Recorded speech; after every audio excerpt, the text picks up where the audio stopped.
نحمده ونستعينه ونستغفره ونعوذ بالله من شرور أنفسنا وسيئات أعمالنا من يهده الله فلا مضل له ومن يضلله فلا هادي له أشهد أن لا إله إلا الله وحده لا شريك له أشهد أن محمدا عبده ورسوله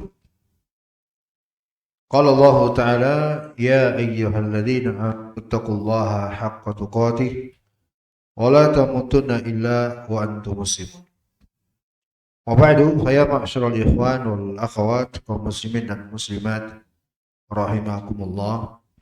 Alhamdulillah, dengan karunia dari Allah kita bisa berkumpul kembali untuk mengumpulkan bekal dengan ilmu agama agar kita bisa menjalani kehidupan dan keberagamaan dengan baik. Dan ini adalah karunia yang harus kita bersyukur kepada Allah karenanya. Salawat dan salam untuk junjungan Nabi kita, Nabi besar Muhammad sallallahu alaihi wasallam.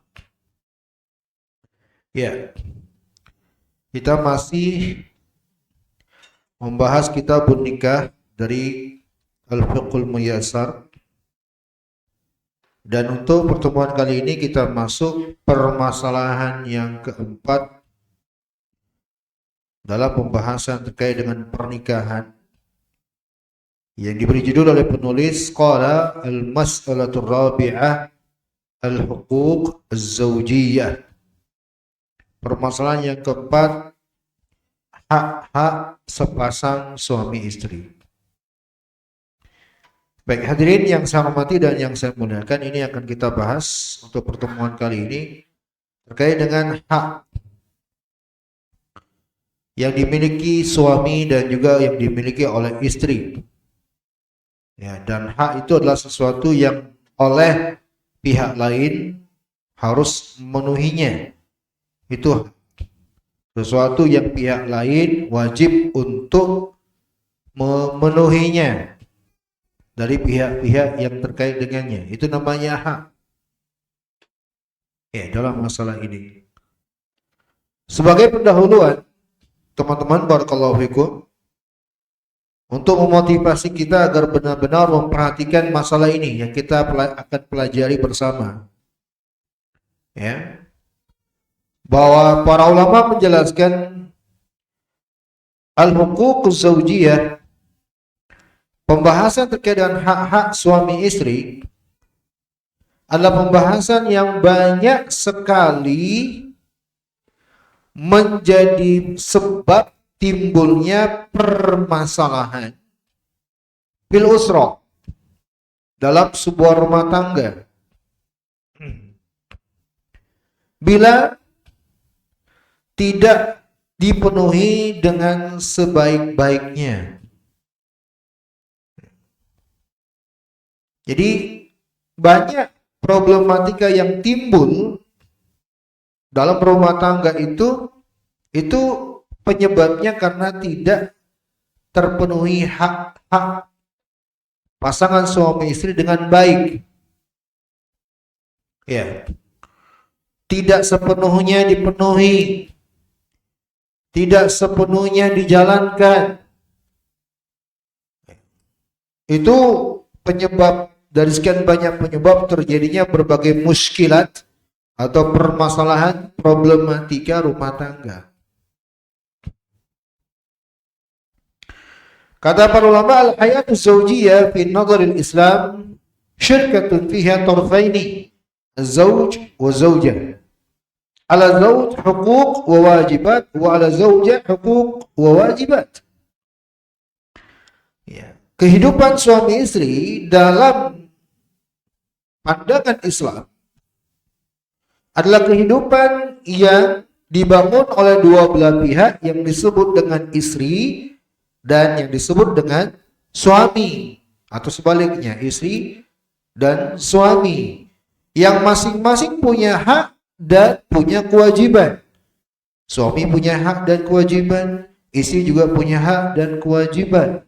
yang telah ditetapkan oleh Allah Subhanahu wa taala, yang apabila mereka menjalaninya dengan baik, maka itulah penyebab yang karenanya Allah akan karuniakan untuk mereka sakinah, mawaddah, dan rahmat. Ya. Tapi sebaliknya, bila hak-hak dan kewajiban itu tidak dijalankan dengan baik dan atau tidak dijalankan sesuai dengan ajaran Islam itu sendiri, maka harapan untuk terwujudnya sakinah, mawaddah, dan rahmat tidak akan pernah terjadi. Jadi ini untuk kita perhatikan bersama betapa besarnya masalah ini, teman-teman. Barakallahu fikum. Ya.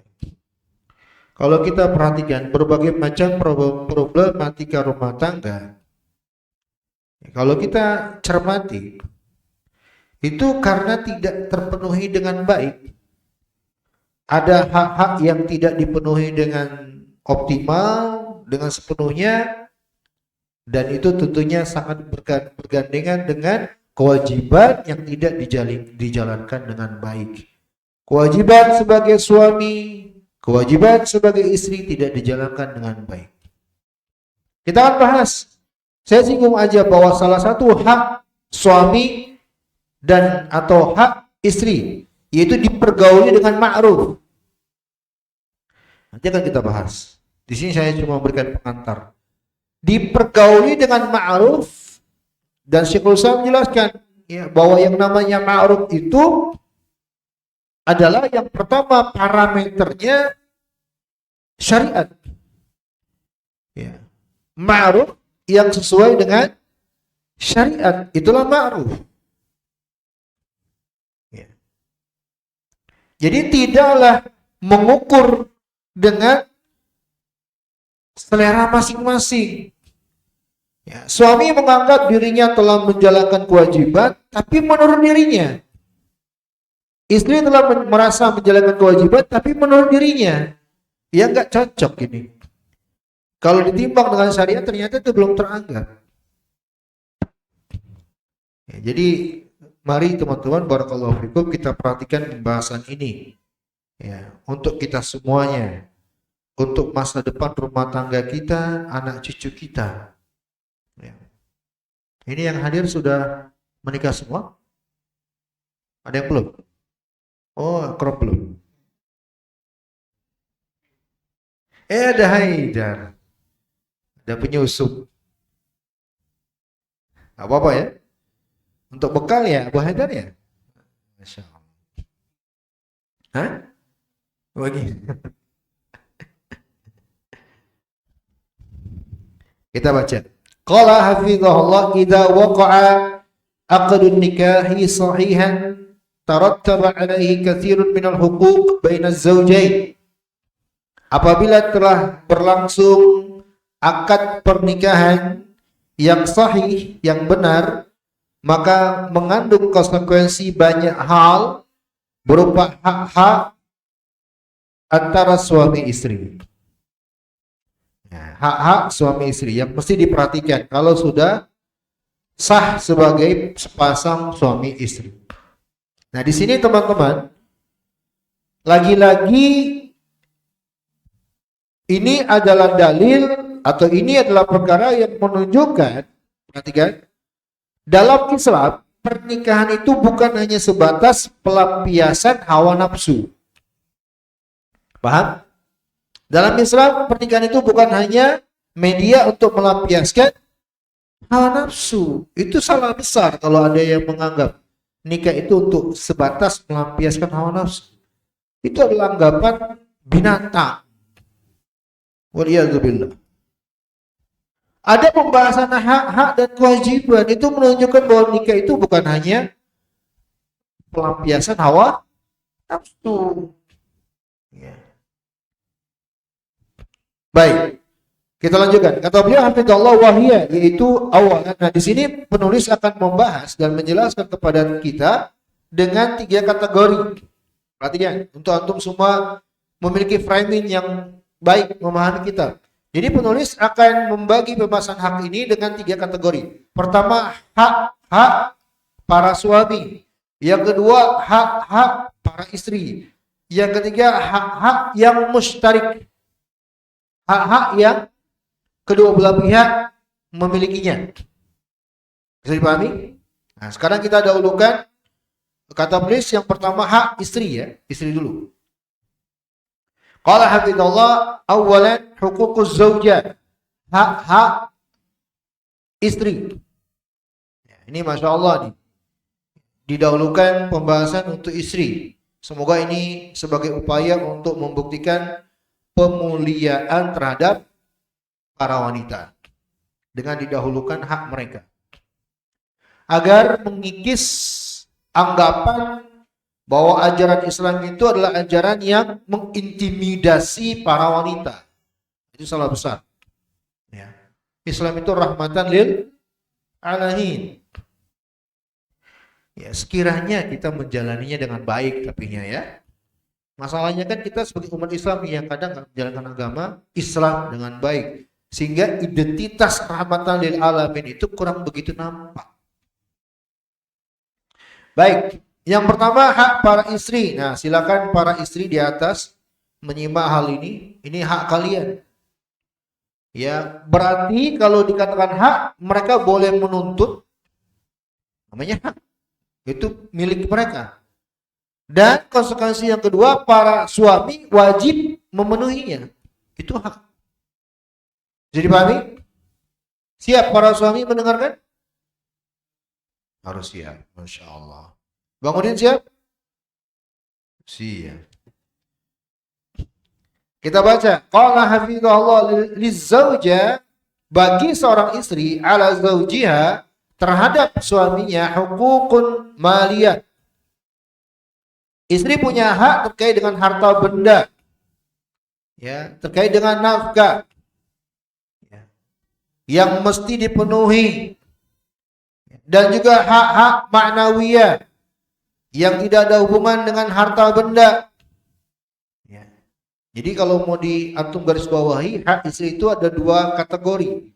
Ada hak terkait dengan kebendaan, harta, nafkah. Ada hak terkait dengan ma'nawiyah, hak yang tidak berupa materi. Itu perhatikan teman-teman, ini pembahasan mesti kita perhatikan bersama ya. Hak-hak yang disebut dengan hak non-materi, non-material begitu ya kalau kita bahasakan. Kata penulis misalnya disikapi dengan adil. Ya. Disikapi dengan adil. Diperlakukan dengan baik. Ihsanul al-usyra. Kemudian wathibul muamalah, muamalah yang mulia. Wa tafsilu dzalika ala nahwi tali, dan akan dirinci pada poin-poin berikut ini. Nah, itu hak yang disebut oleh penulis dengan hak non materi, lebih kepada terkait dengan sikap. Bahwa istri itu punya hak untuk dipergauli, disikapi, dibicarai dengan baik. Ya. Ini hak para istri bersifat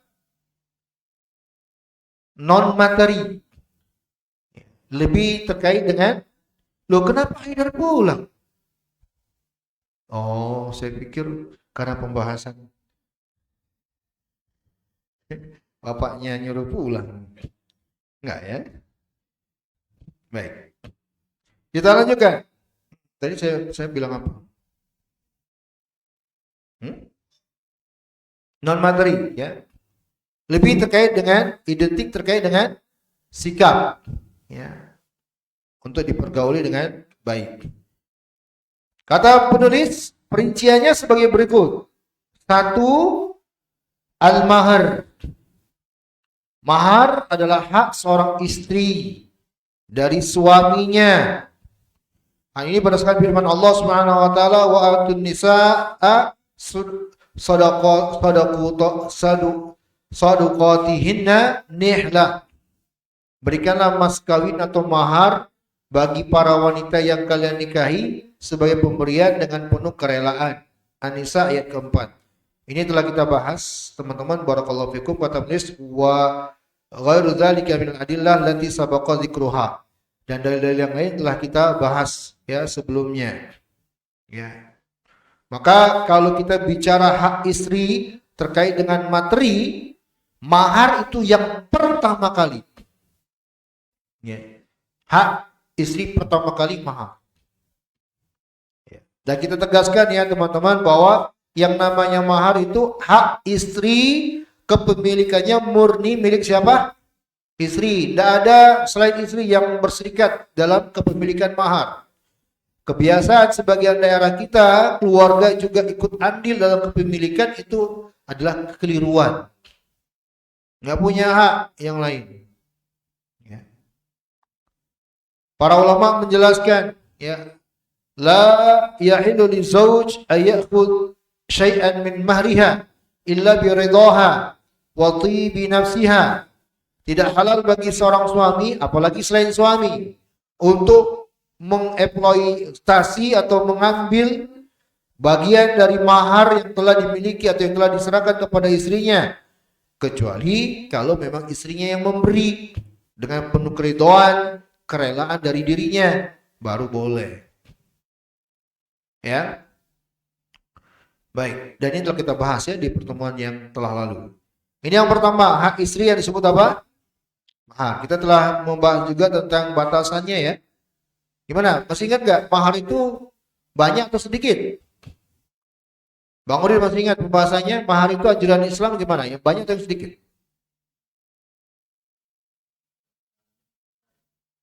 Bagaimana? Penjelasannya gimana? Ayo dong berusaha ya, ditingkatkan kualitas ilmiahnya kita. Ayo. Ayo coba sebutkan poin-poin kesimpulan dari pembahasan mahar. Saya minta yang ikut pelajaran dari awal, Mas Teguh.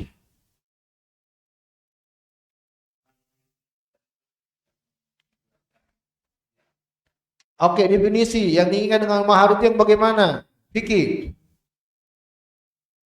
Mentang-mentang sudah nikah semua ini mahar nggak diperhatikan? Ayo.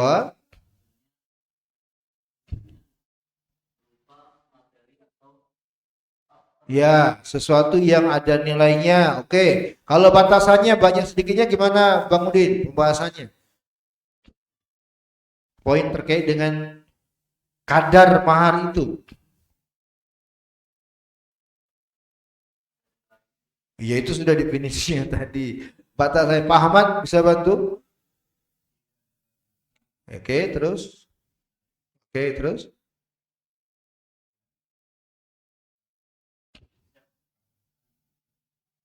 Nah, itu sudah definisi, itu definisi. Enggak, itu sudah definisi. Saya ingin poin terkait batasan. Ya, tentang banyak atau sedikitnya, penjelasan tentang banyak atau sedikitnya mahar itu. Yang ikut pelajaran dari awal masalah ini. Darisman, ingat nggak Darisman? Ya.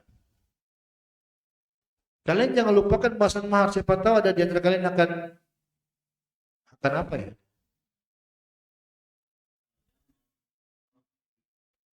Enggak, saya spesifik bertanya tentang kadarnya, Bang. Pikir. Enggak, bukan itu. Bang Haidar. Oke. Iya. Ayo. Terus? Sudah. Terkait banyak sedikitnya. Ya, ada penjelasan terkait dengan mahar yang tinggi, mahar yang sedikit itu bagaimana penjelasannya? Hah? Di buku ada, di kitab ada. Darisman bisa bantu? Udah?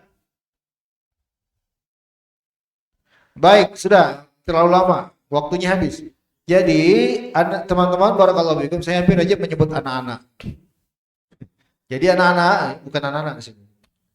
Jadi mahar itu ya pada asalnya yang lebih dianjurkan adalah yang ringan, yang tidak memberatkan. Tetapi tidaklah disalahkan kalau maharnya bernilai tinggi. Paham? Itu kan tidak mas. Yang paling afdolnya mahar itu yang paling ringan. Betul? Tapi kalau nilainya tinggi boleh tidak?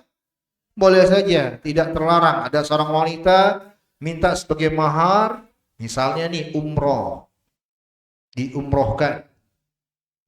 Barangkali. Kalau Bang Udin mungkin mundur itu. Maju ya Bang Udin ya? Insya Allah. Baik, itu mahar. Yang kedua. Nah, tapi saya perhatikan, saya tegaskan. Mahar itu bukan nilai seorang wanita ya. Ini yang kita tegaskan. Tidak boleh itu anggapan yang salah. Itu adalah interpretasi yang sangat salah besar dalam agama kita. Itu yang diajukan oleh Vicky kemarin itu. Ya, Vicky antum ya. Sebagian masyarakat menganggap itu nilai.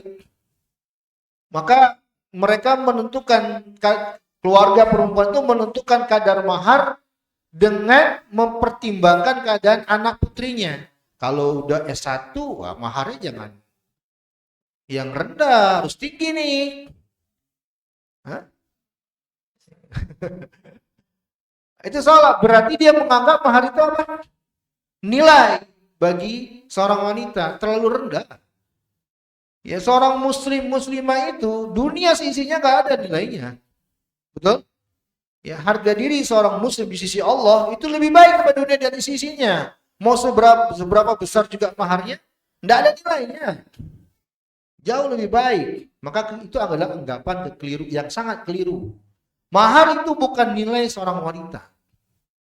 Apalagi dia adalah wanita yang salihah. Terlalu tinggi nilainya. Nilainya adalah surga. Ya, siapa yang bisa bayar surga? Ya, jadi jangan dianggap mahar itu nilai seorang wanita. Gimana kalau maharnya cuma baut yang kita ceritakan? Betapa murahnya itu wanita.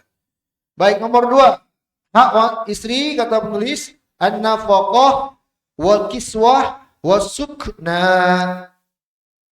Ini masih terkait dengan hak istri berupa materi. Kata penulis yang kedua, nafkah, pakaian dan tempat tinggal. Ya. Nafkah, kiswah ini pakaian, sukna tempat tinggal. Kalau diistilahkan bahasa kita sandang papan ya. Sandang pangan ya.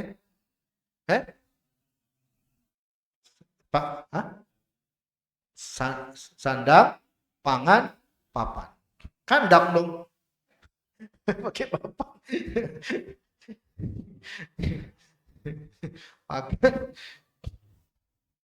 Nah, mohon diperhatikan dan para istri mohon perhatikan. Kalian para istri sebenarnya porosnya di 3 ini. Terkait dengan materi. Sandang, pangan, papan. Tempat tinggal, pakaian, dan makan.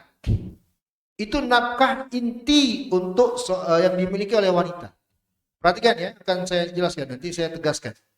Qala al-muallif hafizahullah ta'ala yajibu 'ala zawj tahsila halil mar'ah liqaulihi ta'ala wal walidatu yurdi'na auladahunna haulaini kamilaini liman arada yutimma ar-radha'ah wa 'alal mauludi lahu rizquhunna wa kiswatuhunna bil ma'ruf.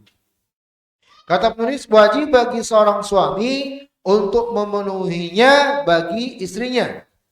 Hal ini berdasarkan firman Allah Subhanahu wa taala yang artinya para al-walidat, wanita yang menyusui anaknya selama 2 tahun penuh ya, bila ingin menyempurnakan susuannya, maka wajib bagi ayah si anak memberi makan, pakaian kepada wanita tersebut dengan cara yang ma'ruf. Dengan cara yang ma'ruf.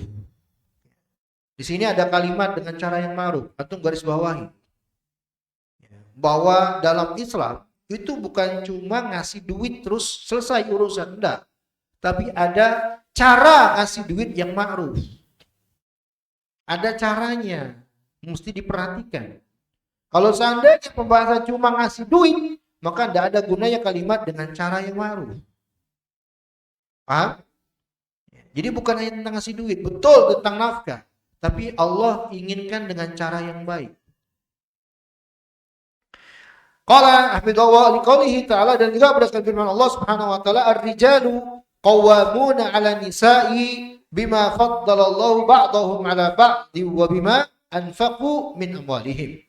Para pria, suami adalah pemimpin bagi kaum wanita, para istri. Oleh karena itu, Allah telah melebihkan sebagian mereka, para pria itu, terhadap para wanita. Karena para pria, para suami yang memberi nafkah sebagian dari harta mereka. Garis bawahi dan kalian hafalkan. Saya minta dihafalkan oleh ikhwan dan juga akhwat awal kalimat dalam ayat ar-rijalu qawwamuna 'ala nisa. Para suami itu adalah pemimpin bagi para istri. Ini syariat. Ini syariat. Ini aturan ketetapan Allah. Dalam rumah tangga yang menjadi pemimpin itu siapa? Suami. Gak ada ceritanya dalam agama istri jadi pemimpin. Gak ada itu. Itu menyelisih fitrah kalau ada. Dan segala yang menyelisih fitrah itu akan berujung kepada mafsadah, cepat atau lambat. Jadi jangan menyelisih fitrah. Yang namanya pemimpin dalam rumah tangga itu di pundak yang namanya suami, tidak di pundak istri. Adapun terkait dengan bagaimana kepemimpinan orang ya beda-beda. Ada yang lemah lembut, ada yang bijak dan seterusnya, itu beda-beda.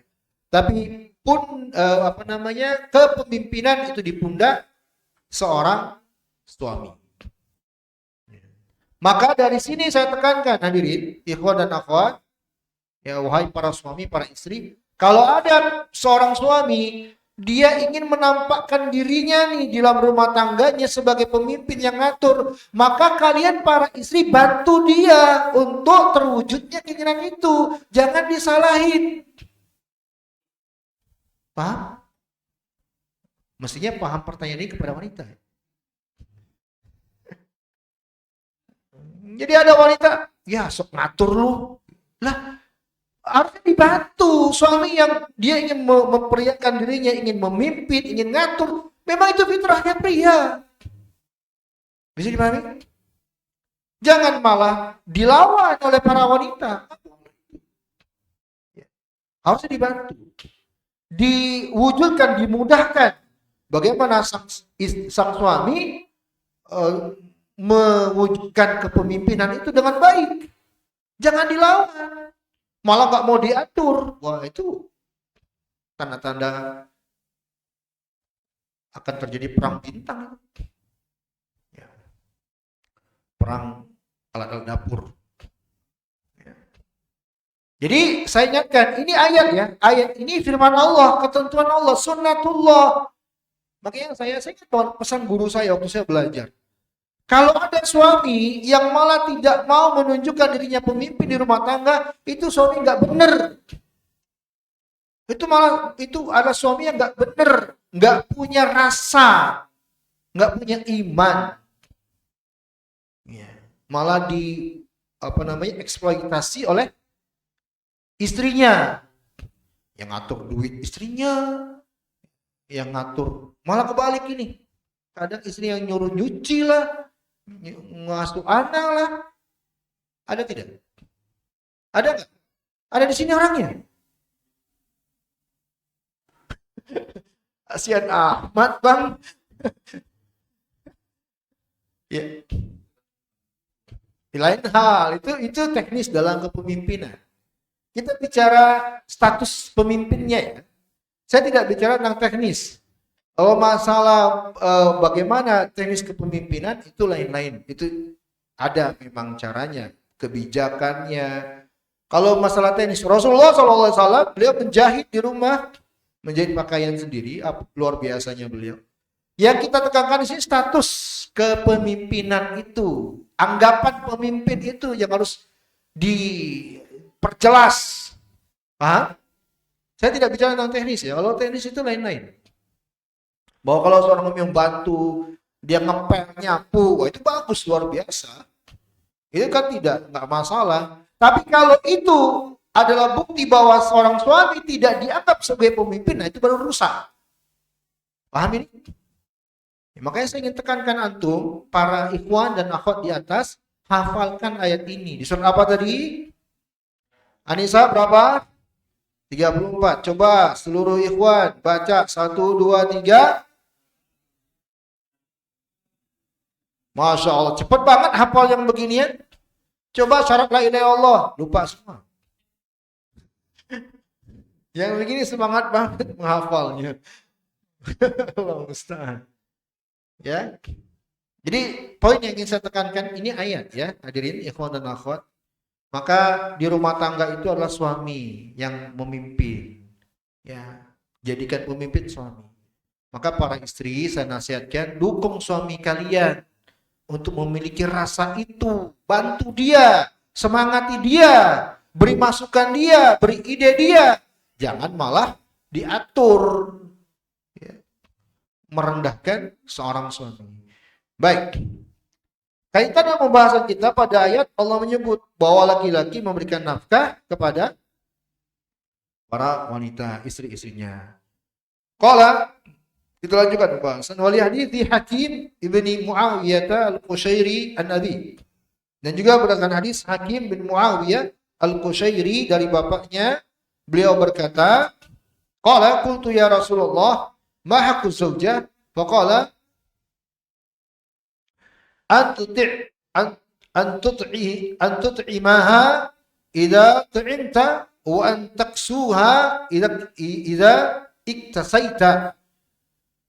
Aku bertanya kepada Rasulullah sallallahu alaihi wasallam, ya Rasulullah sallallahu alaihi wasallam, apa sih haknya istri? Perhatikan hadis ini. Jawaban Nabi sallallahu alaihi wasallam simpel, tapi dari sini akan ada turunan. Kata Nabi sallallahu alaihi wasallam, dengan engkau memberinya makan bila engkau makan, dan engkau beri pakaian bila engkau berpakaian. Itu hanya istri. Di sini Nabi cuma menyebut dua hal terkait dengan makan dan pakaian.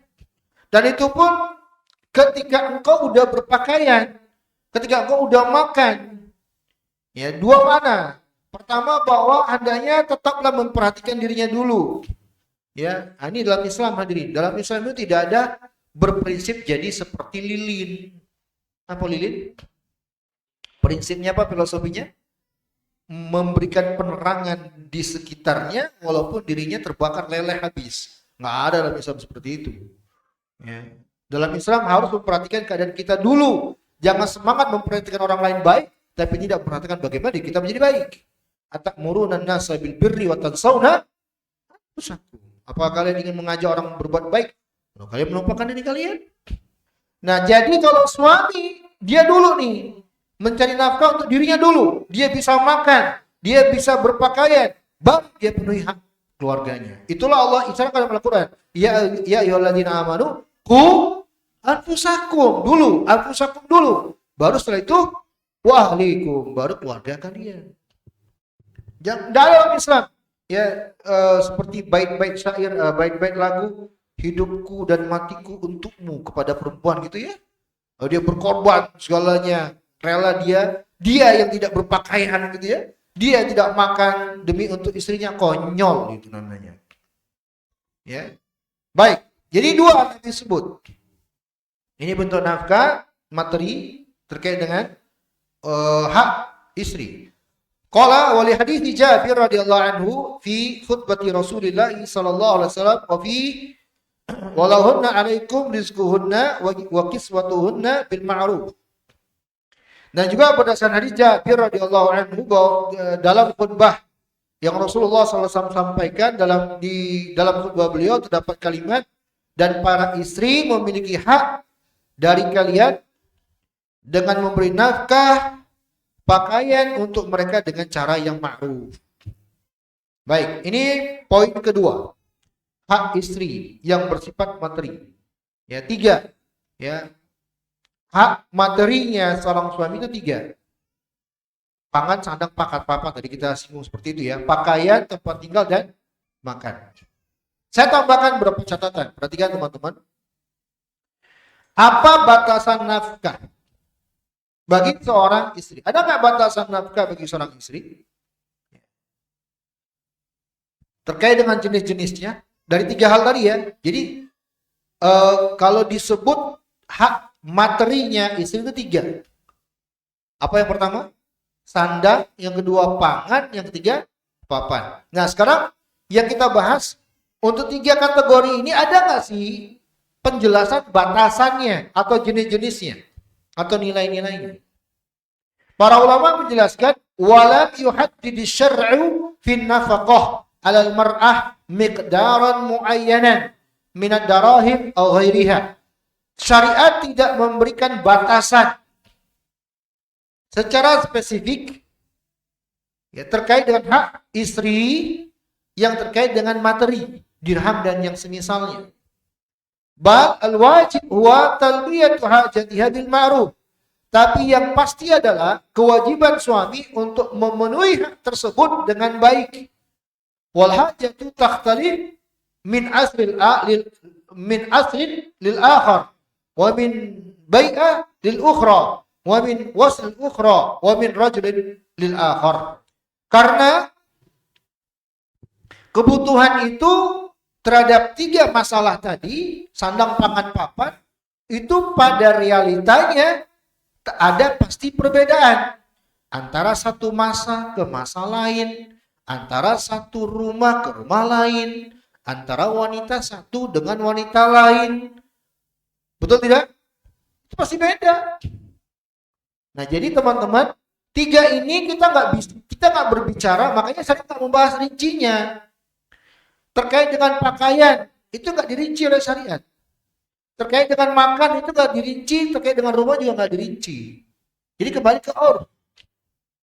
Paham? Tapi 3 ini terpenuhi.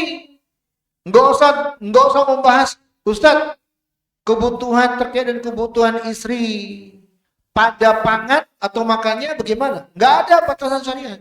Karena bisa beda-beda. Ada istri yang dia menganggap terkait dengan hak makannya sebagai makanan pokok baginya, mungkin saja dia maunya dipenuhi makanannya adalah pizza misalnya.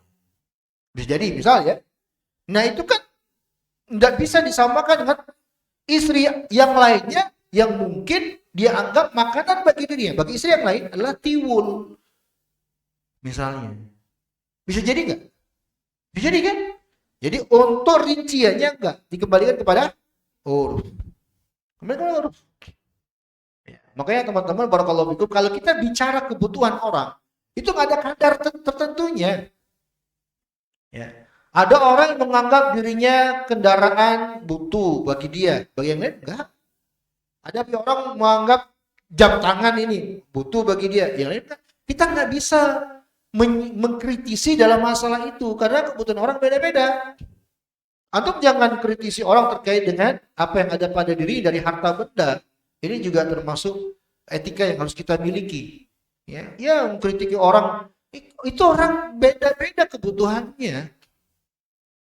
Oke, ini catatan yang penting untuk kita ketahui terkait dengan ini. Kemudian catatan selanjutnya masih terkait poin yang kedua ya. Hak istri berupa materi ya. Bahwa hak materinya seorang istri sepakat para ulama 3 hal.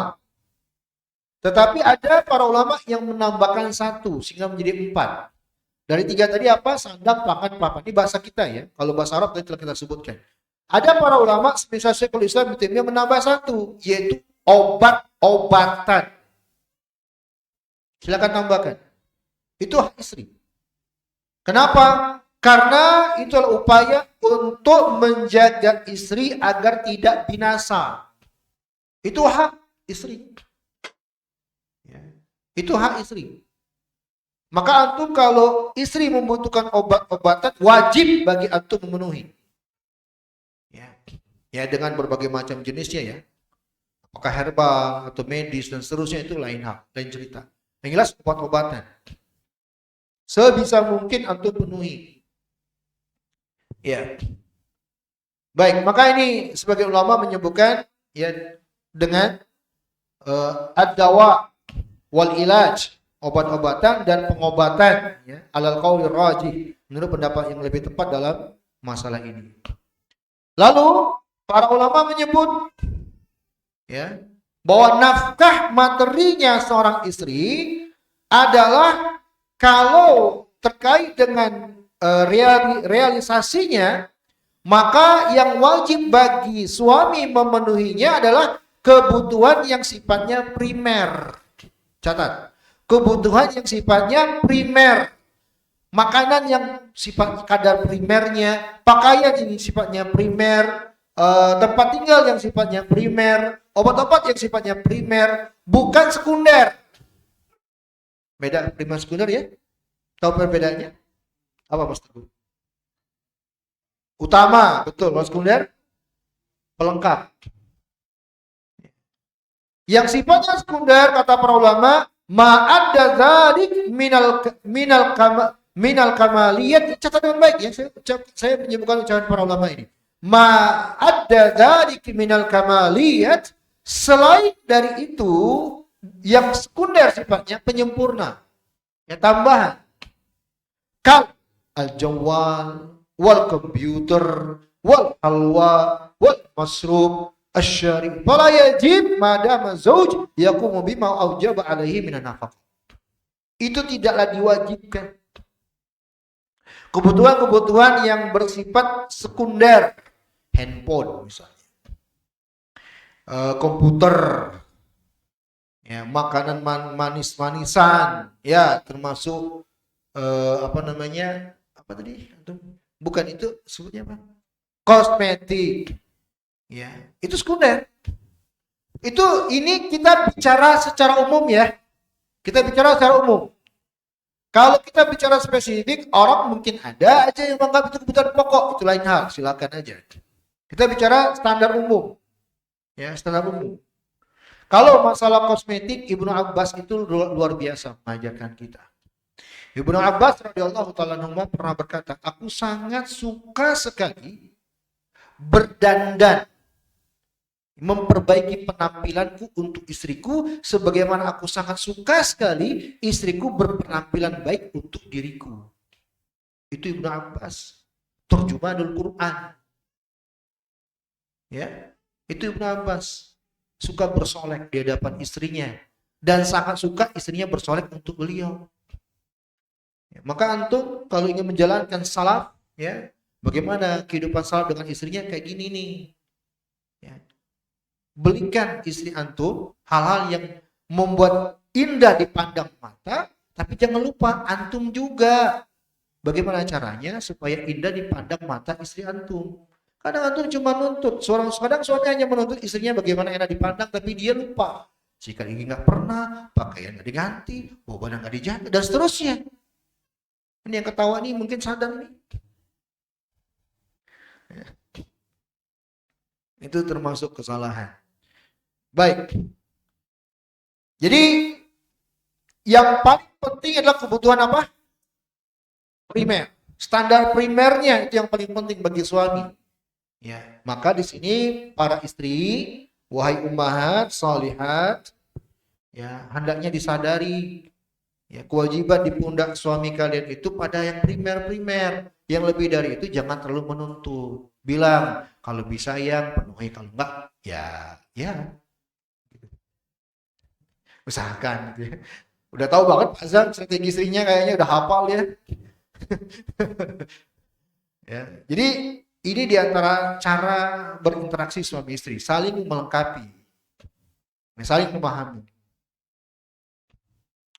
Baik, dan hendaknya teman-teman barakallahu fikum, seorang suami senantiasa menyadari kewajiban memberi nafkah ini terkait dengan materi bagi istrinya. Karena syariat telah luar biasa memotivasi. Nah, ini saya ingatkan, ya. Suami yang mencari rezeki dalam rangka agar bisa memenuhi hak istri, itu luar biasa kedudukannya di hadapan Allah. Luar biasa suami yang kayak gitu. Ya, dianggap oleh Nabi SAW seperti orang yang berjihad di jalan Allah. Dia yang mendapatkan keutamaan keridhaan dari Allah Subhanahu wa taala.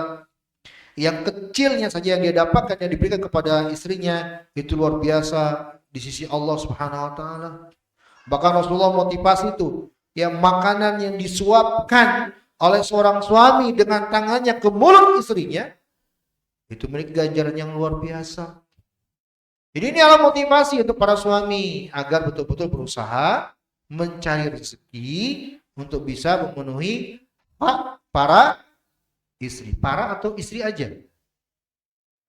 Istri aja ya. Baik. Rasulullah bersabda kepada Said ibn Abi Waqqas, innaka lan tunfiq nafaqatan tabtaghi biha wajh Allah illa ujirta 'alaiha hatta ma taj'al fi imra'atik.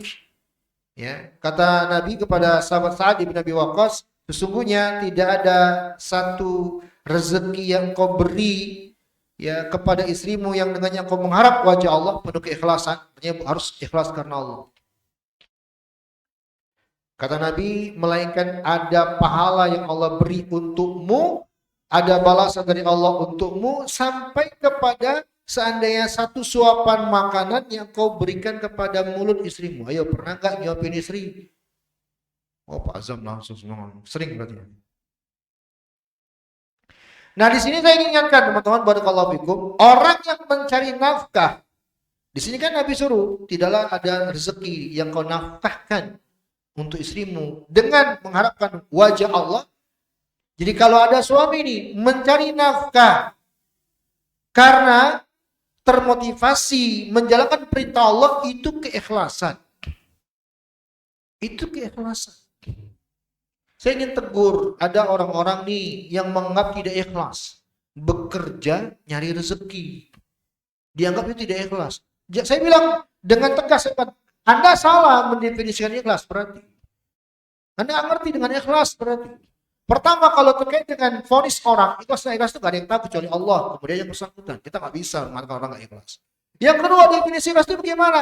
Di antara sederhana, orang beramal karena Allah. Itu definisi paling sederhana ikhlas. Kalau dia mencari nafkah dalam rangka menjalankan perintah Allah, itu keikhlasan karena Allah. Sekolah sunnah. Ini saya spill. Menganggap guru-guru di sana yang menanyakan gajinya berapa, itu tidak ikhlas. Salah Anda. Mereka bekerja mencari nafkah dalam rangka memenuhi hak istri-istrinya, keluarga, itu keikhlasan. Jangan dibenturkan keikhlasan yang seperti itu.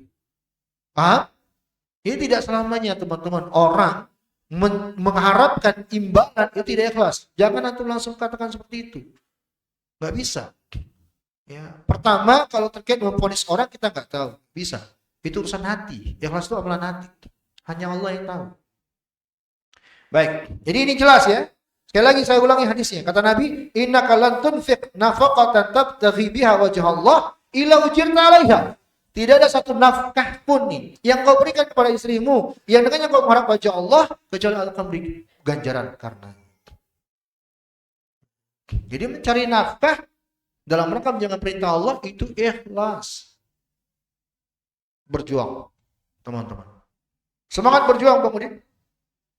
Kok iyanya gitu sih? Iyanya ya loyo. Baik, kita lanjutkan.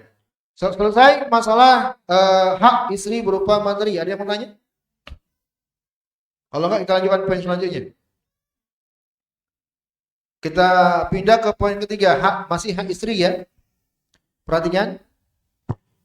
Qala hafidhullah i'fa az-zawja bil jima' mura'atan li haqqiha wa maslahatiha fi nikah wa daf'an lil fitnah anha li umumi qoulihi ta'ala fa idza tatahharna fa'tuhunna min haitsu amarakumullah wa qoulihi ta'ala nisa'ukum harthul lakum fa'tu harthakum anna syi'tum wa li qoulihi subhanahu sallallahu alaihi wasallam wa bi budhi hadikum sadaqah, yakni al-jima'. Hak istri yang ketiga, menjaga kehormatan istri dengan senantiasa memenuhi kebutuhan biologisnya. Ini hak istri, teman-teman. Ya. Memenuhi kebutuhan biologis istri itu hak istri. Kata penulis, hal ini adalah upaya untuk mengantisipasi ya agar terjaga kehormatan kemaslahatannya dengan adanya pernikahan. Dan agar tidak terjadi fitnah. Ya, kejelekan pada diri seorang istri.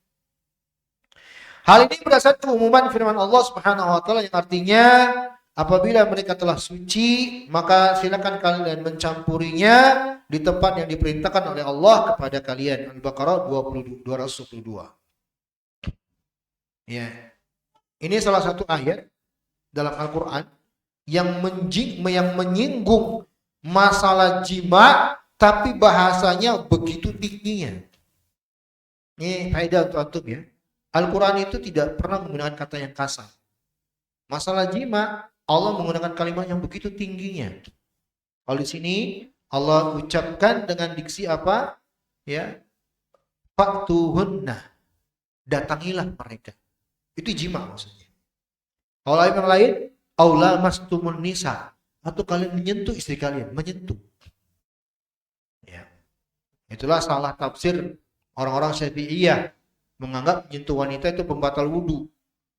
Ya, karena mereka mengatakan ayatnya menggunakan kalimat menyentuh wanita. Padahal menyentuh di sana maksudnya apa? Jima. Ya. Kenapa nggak dikatakan jima? Karena Allah pasti menggunakan bahasa yang tinggi. Nggak ada dalam Al-Quran jima. Nggak ada.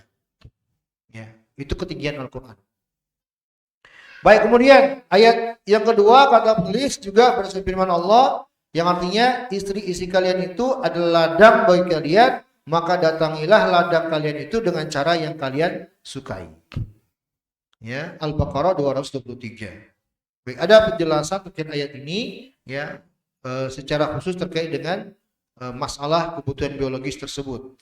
Dan berdasarkan Nabi sallallahu alaihi wasallam kata penulis, pada kemaluan salah seorang di antara kalian atau dengan berhubungannya kalian itu terdapat sedekah. Kata penulis maksudnya adalah memenuhi kebutuhan biologis yaitu jima. Baik, ini hak istri. Ya. Para ulama menjelaskan, saya tambahkan sedikit keterangan terkait hal ini. Yajibu 'ala rajuli ayusiba mar'atahu wa ikhtalafu fil amad. Qala ba'dul ulama yajibu 'alaihi ayusibaha kulla arba'i layalin marratan. Lianna Allah a'ta ar-rajul arba'a zawjat wa nasibuha 'inda ta'addud ay yakuna laha laylatan min al-arba'. Walidzalika qalu yusibuha fi arba'. Perhatikan ini, teman-teman, ini penting.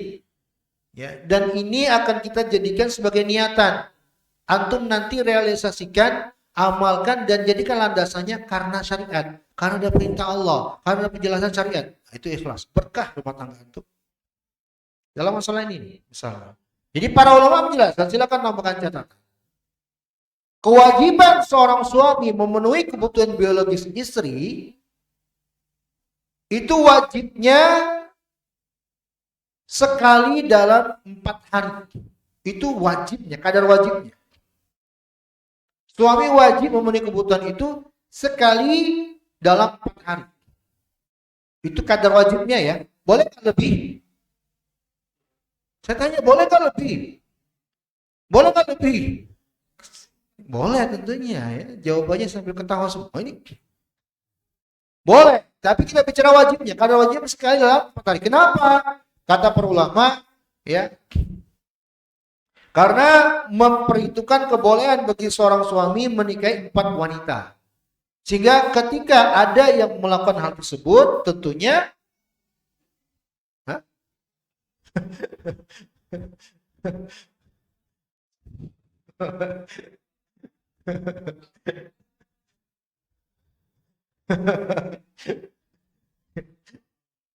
jadi asumsinya itu ya, bila ketika ada seorang suami memiliki 4 istri ya tentunya kan bisanya cuma 1 kali kan.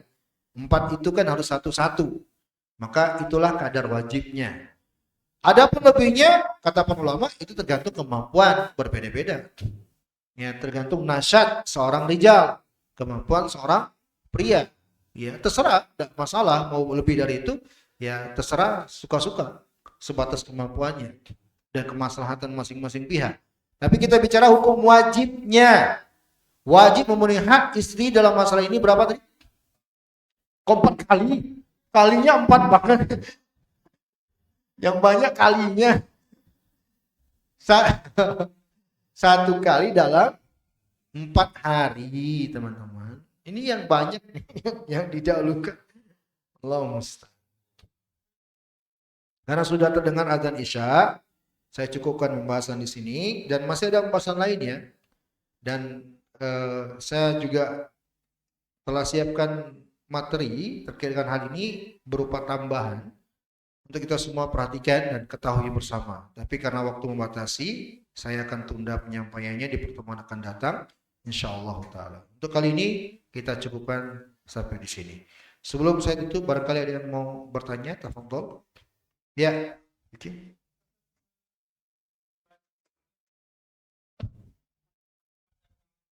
Ya,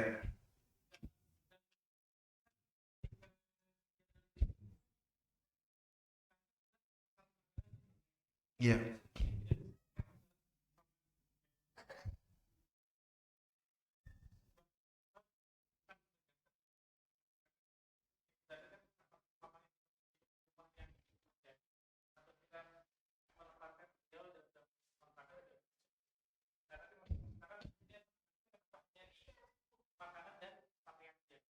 ya, ya, betul.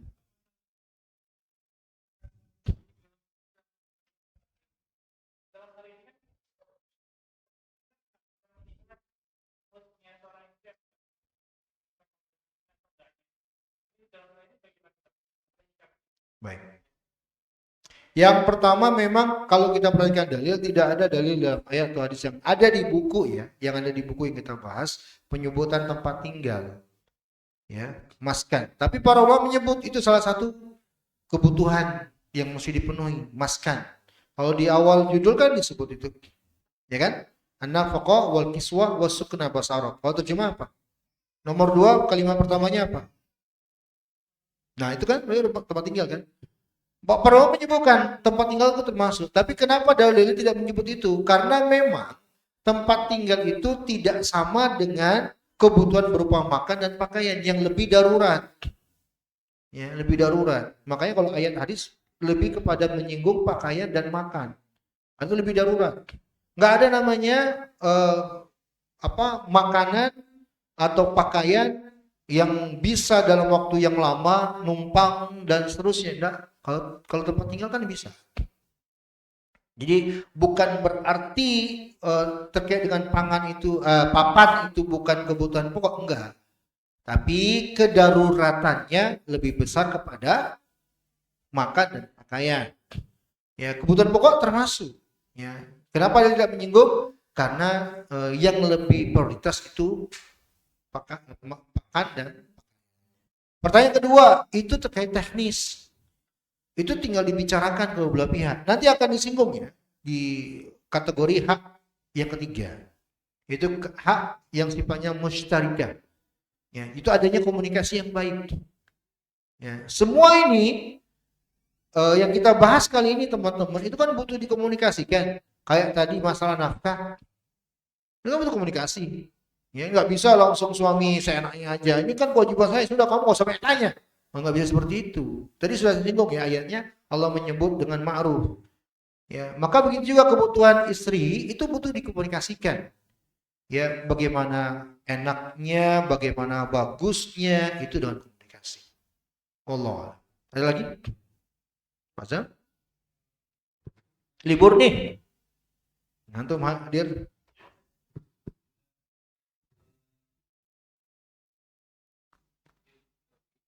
Hmm. Hmm.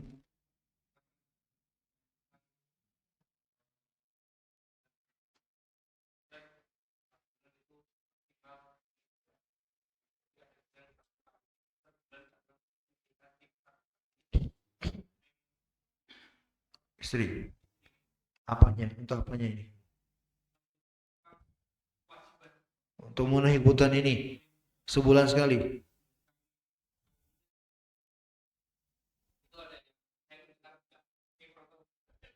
Oh.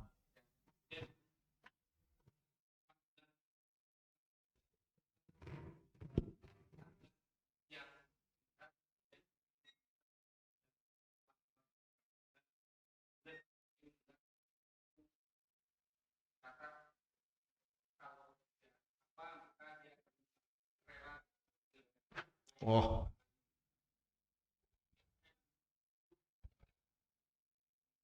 Allah. Narasi yang pertama, sebulan sekali itu lama banget. Nggak cocok. Kalau yang kita jelaskan tadi kan ada argumentasinya ya. Argumentasinya adalah dengan mengasumsikan seorang pria yang beristri empat yang wajib ya tentunya kan. Kalau empat yang memenuhi satu-satu kan. Nah itu logis. Alasan seperti itu sangat logis. Dan kalau satu kali sebulan, ya Anda nggak tahu dari sisi mana. Kalau haid kan cuma 7 hari pada umumnya.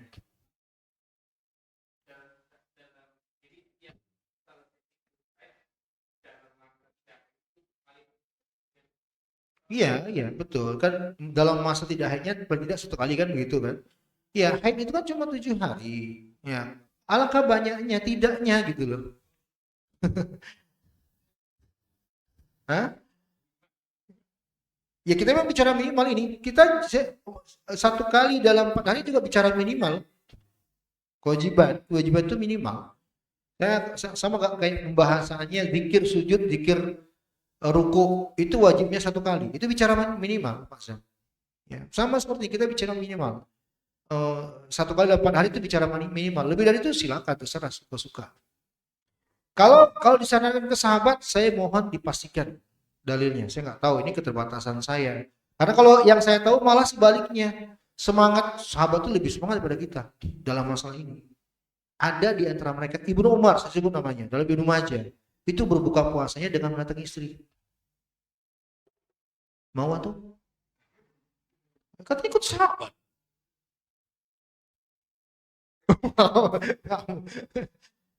Kalau sahabat semangat, saya nggak tahu dari makanya saya minta tolong dipastikan apa dalilnya. Mungkin ya pastinya ini keterbatasan saya, ketidaktahuan saya.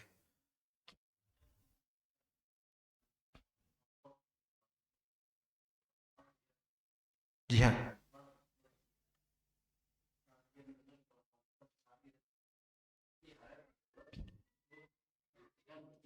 Oh, kalau ada kasus jihad itu kan kasus, ada uzur.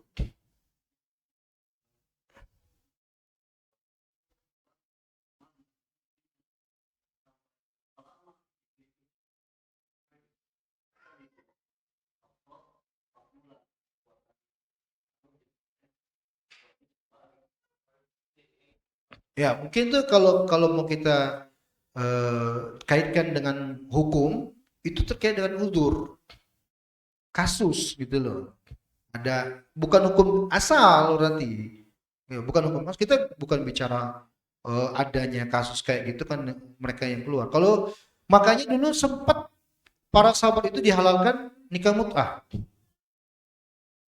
Ya, karena mereka kan safar untuk jihad lama di luar. Sempat halal nikah mut'ah. Lalu kemudian diharamkan. Ya.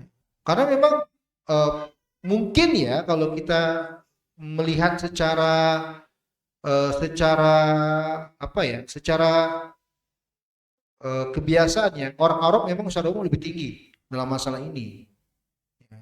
Maka mereka ketika safar itu mereka nikah mut'ah untuk melampiaskan itu. Jadi Allah alam, kalau terkait itu mungkin saja sekali lagi itu kasus ya, bukan hukum asal gitu loh. Kita bukan bicara hukum asal. Allah alam, begitu mungkin Pak Azam yang saya bisa jelaskan. Ada lagi? Ya ada? Hah? Ya, lebih banyak bertanya masalah ini. Apa dah?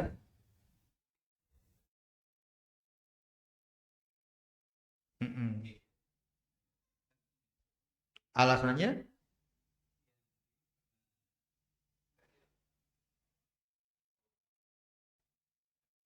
Oke, ya oke, oke.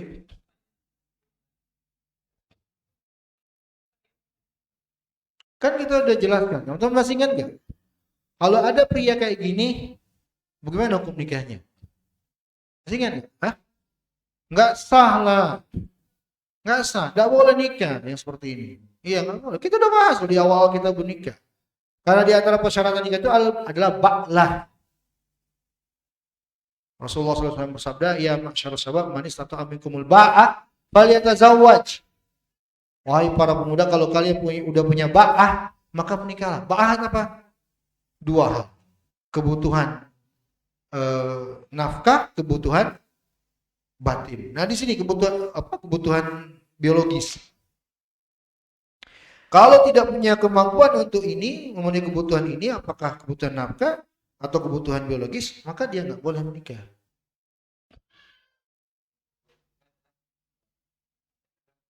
Gugur, betul.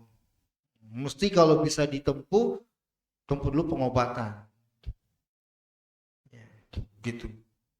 Ya, lain hal ceritanya kalau ada wanita yang rela, ya ridho. Mungkin sudah ya hanya sebatas ingin hidup bersama segala macam, ya silakan. Tapi syariat nikah nggak terwujud. Kan tujuan pernikahan kan untuk mengembangbiakkan kehidupan manusia. Itu tujuan utamanya pernikahan. Jadi begitu dah. Ya, pernikahannya itu bisa dikatakan dari asalnya itu nggak valid. Allah alam. Ada lagi? Iya, jelas. Gugur, belum tidak wajib nikah itu. Enggak bisa. Sebelum nikah bisa kan? Kalau diperiksa. Iya, bisa kan? Bisa didetek. Iya, bisa kedetek. Allah alam. Ada lagi? Sudah, di luar anteng-anteng aja tuh. Ya sudah, kalau tidak ada pertanyaan, ya untuk kali ini, ya, mudah-mudahan di pekan depan kita bisa lebih luas lagi pembahasan. Dan saya memang menganggap masalah hak-hak suami istri ini adalah masalah yang perlu kita pelajari bersama dan sedikit melebar karena banyak hal yang perlu diangkat. Ya, dan saya sudah siapkan materinya, insya Allah kita akan lanjutkan di pertemuan yang akan datang. Sekali lagi saya mengajak untuk teman-teman, khususnya untuk yang sudah berumah tangga, yang memperhatikan pembahasan ini, agar kita bisa menjalani kehidupan berumah tangga kita di bawah naungan Al-Quran dan Sunnah, bifahmi salafil ummah, yang dengannya mudah-mudahan menjadi sebab senantiasa berberkahnya rumah tangga kita. Allahu a'lam bishawab. Jazakumullahu khairan. Subhanakallahumma bihamdika asyhadu an la ilaha illa anta astaghfiruka wa atubu ilaik. Alhamdulillah. Assalamualaikum warahmatullahi wabarakatuh.